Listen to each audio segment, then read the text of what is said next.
Hi guys, welcome back to my channel. I'm Natalie and today I'm going to be doing sharing with you my November TBR. I have recently got back into reading properly. I started the Throne of Glass series and I've been consistent from that. I mean, I struggled with the first few books, but now I'm like, woo, it's really got into the thick of it. It's getting interesting and it's just made me fall back in love with reading. It was more that I just didn't have the time to read, why I wasn't really reading before, but now my time is starting to open up a bit more. And yeah, I'm consistently reading every night. So I've got books that I want to read, I've got books I want to buy, and I got some stuff to show y'all. Please bear with me, I've actually got such a sore throat, I'm starting to get ill, sadly. So as I said, I've started reading the Throne of Glass series and I'm currently on Queen of Shadows. So I'm going to be moving on to Empire of Storms, which I think will still fall in October if I'm honest with you. I feel like by October I should finish Empire of Storms, and then probably November, that's when I'll probably get into Tower of Dawn and Kingdom of Ash. And this is obviously just following Kalena. I mean, you're following a few people because you follow Kalena, Dorian, you follow Cole, Rowan a bit, we got Adian, we got hella people in here, the king himself, Charles. We're following everyone in these books.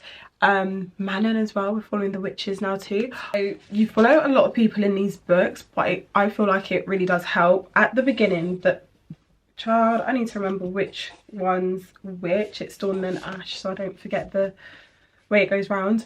But yeah, starting off with not Throne of Glass. I started with Throne of Glass, but you can also start with Assassin's Blade.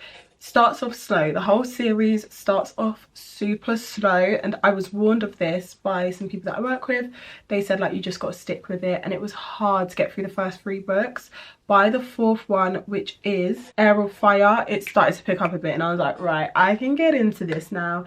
And now Queen of Shadows, it just seems like there's something happening all the time, and I think these last books are the ones you sort of fly through. I don't really know much about any of the future books or what's going to happen in them. I just know from what I've already read and kind of assuming where it could potentially be going. But I'm excited for these ones. They're fantasy again. You've got magic, you've got the fae, demi-fae, fairies, all this sort of stuff. Very much giving that ACOTAR sort of vibe as well. Obviously it's the same author. And yeah, I'm absolutely loving it. I'm enjoying it so much and I can't wait to read the rest. There's so many perspectives, as I've kind of mentioned earlier. You're following so many people, which at the beginning that was really difficult for me to sort of wrap my head around because it was constantly jumping, and obviously it's set in the scene. But now everything's starting to make sense. Everything from the earlier books is making a lot of sense now too. So I'm excited to keep reading, see where that goes. It's really interesting and I'd recommend the series, although I've not finished. Obviously Kalena's an assassin and stuff, but now I'm at the point where she's starting to figure out a bit more about her background. And then coming to terms with that and controlling that and stuff like that. Overall, I don't really have much to say about the book in terms of what's going on, because I feel like I'm only just getting to understanding what is really going on at the same time. But I would actually just recommend reading it. It is actually an interesting read. I'm really annoyed with the king. The king wants all this power in the world, wants to suppress magic but have magic himself, for everyone to do what he wants and stuff. You've got Kalena and Cole and Dorian, Adian, who don't want that to happen. Guys, there's a lot going on in this book. All I can say is read it. I don't really have anything to tell you about it, but I'm excited to read the next one. So sort of keeping it in with that fantasy sort of vibe, I've got Verity by Colleen Hoover. So I didn't think I'd be reading another Colleen Hoover book anytime soon. I think the last time I've read Colleen Hoover was literally It Begins With Us, a couple years ago now. But yeah, I decided to go for Verity and kind of keep up the theme that I'm in with this whole fantasy thriller sort of vibe. And I've seen loads of people speaking about it recently. It doesn't even look like there's a lot of pages. This is a really quick read. But yeah, I've seen a lot of people speaking about it a bit more recently and being what the hell. So I want to see what the hell's going on too. Like I wanna know. But a lot of people have said that, you know, Verity is good, and out of like Colleen Hoover books, they would read Verity over the rest of her books. So I'm gonna give it a go. I did really like Colleen Hoover when I started to get back into reading. So yeah, I'm excited to read this one and see what I think, and see if my brain can go back to me who started reading again, who enjoyed Colleen Hoover. Like, I read the like blurb, and this is actually meant to be a thriller, not fantasy, but thriller, and I'm a bit intrigued. So it's basically a girl has been paid to come in and complete a series of books that this guy's wife has started, because she's got into an accident, I think it was, and is unable to finish it.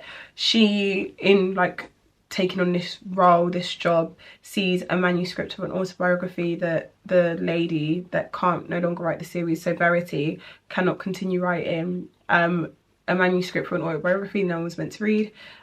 She decides to keep it, but then she starts to catch feelings for Verity's man, I'm assuming, and he's like, I need him to see this, because it says at the end it will make it impossible for him to continue loving her. So she wants her man, honey, and she gonna get him. I'm joking, I don't know what's gonna happen, but yeah, so that's basically the plot of that. So I'm quite excited to see what happens in that autobiography that means that this man can't love her. I'm assuming it's not like she cheated.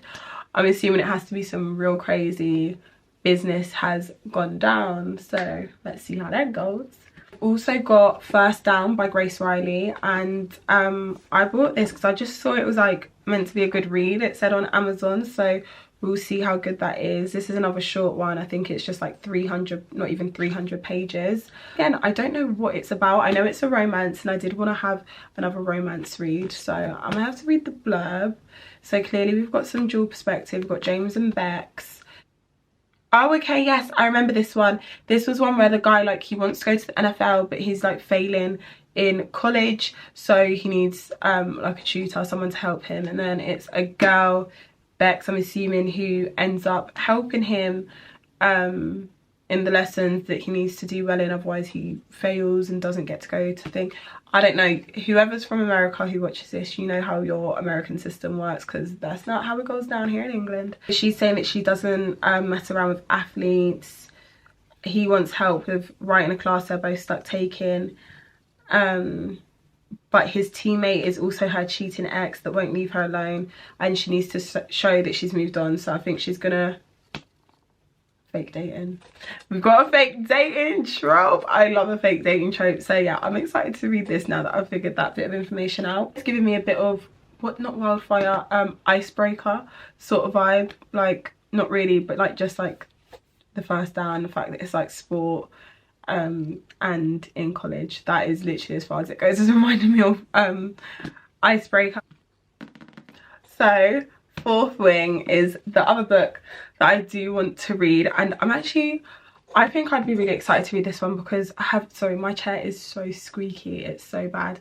But yeah, I've heard really good things about this one. I think I am really in my fantasy bag at the moment, and again at work I've been told this one's really good, and that what's the one after this, Something Circle as well.